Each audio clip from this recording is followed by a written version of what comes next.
Today, we're gonna do a stuffed pork tenderloin. There's 2 in this pack. We're gonna do cream cheese, candied jalapeños, crushed pineapples. We're gonna put them inside of here. We're gonna wrap it in bacon. We're gonna throw it in the oven. And we're gonna see what happens. I'm excited that you're here, and thank you. We're gonna go ahead and preheat the oven to 350 while we're waiting on that, and let's get cooking. Pork tenderloin. What we're gonna do is move this one out the way. We're just gonna butterfly it or split it open. We're gonna make a slit down the middle, and then we're not gonna go all the way down. We're just gonna keep, let's see if I can just cut it, just slice it.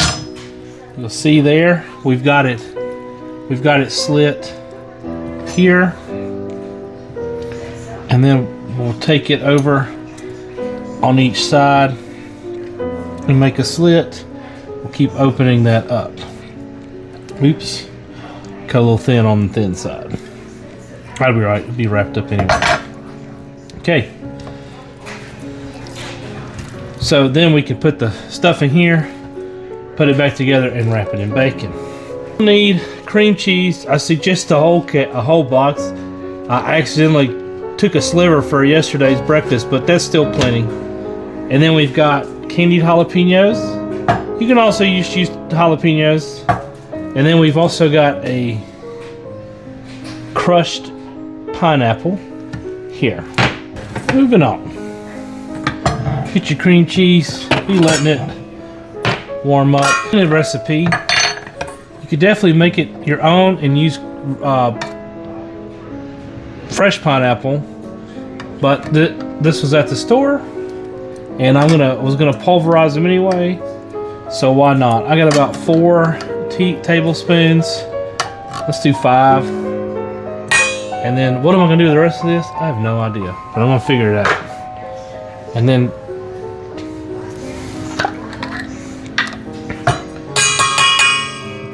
jalapeno slices. We're going to cut some up, so let's say just get however many you want. We like spice here, plus they're kind of sweet, so they're not super hot. I'd say a couple of handfuls, or 5 to 6 teaspoon worth, probably a 1/4 cup. And we'll just chop these up.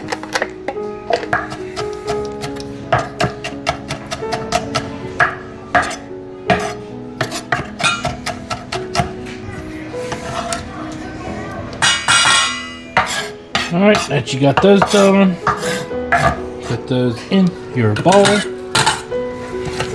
Let's keep combining until that all comes together, looking like, not really appetizing, but you know it's gonna be good.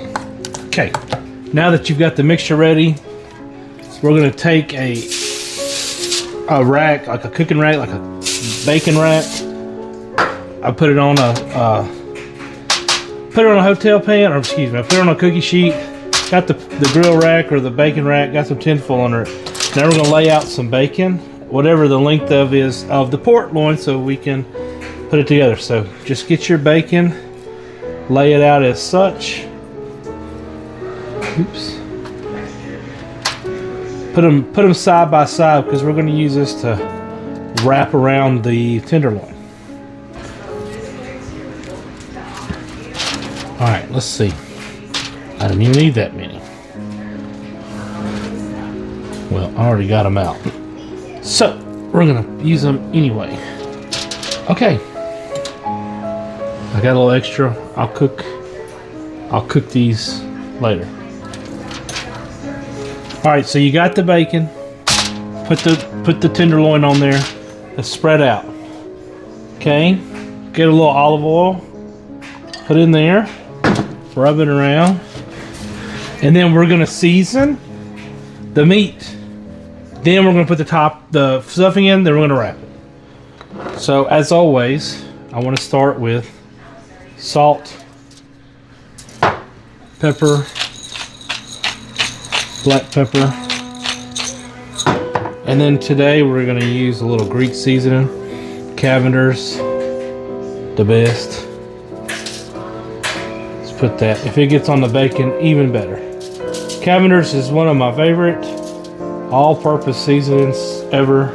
I've also got some Killer Hog barbecue rub. Put some of that on there as well. It's just gonna be so good. All right. Now take your cream cheese mixture. Start spreading it. Spreading it all over the exposed pork.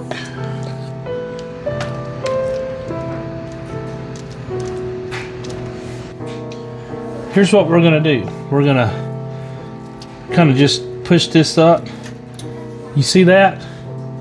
And then we're gonna do like a crisscross applesauce pattern on here. So we're all on the same page here. Like I wanna take one here and wrap one over. Does that make sense? Let's start over. So one here, one here, one here, one here, one over, and one over the top. See what I'm saying? One here, one there. And just keep repeating this process. Kind of weave it to get, not weave, that's not the right term. Just kind of over itself. And then that's it. We're gonna put this, see that? It's like a spaceship. It's like pork vaders on the way. I'm gonna put this in at 350. Check it after 25 minutes. As always, we're gonna use a thermometer to get to the desired temperature. Probably need to cook to 145. While we're waiting on this to cook, we're gonna make a little glaze to go over it. It's basically just gonna be butter, some seasonings, and I got some raspberry pepper jelly or raspberry pepper reserves here. Also, you could use grape jelly, soy sauce. You could use all sorts of stuff. You can just use brown sugar and butter, whatever it is you want to do. This is just what I have to do today. A stick. Little Cavender's. Go ahead and add a couple of teaspoons of that. Actually, this is from the last time I made it. I guess you could have just heated this up in a bowl too, but I already did it, so too late. Okay, just heat this till it melts. This will be like a glaze. We'll put it on after about 20 minutes, and then let the pork loin finish cooking. See you back in a little bit.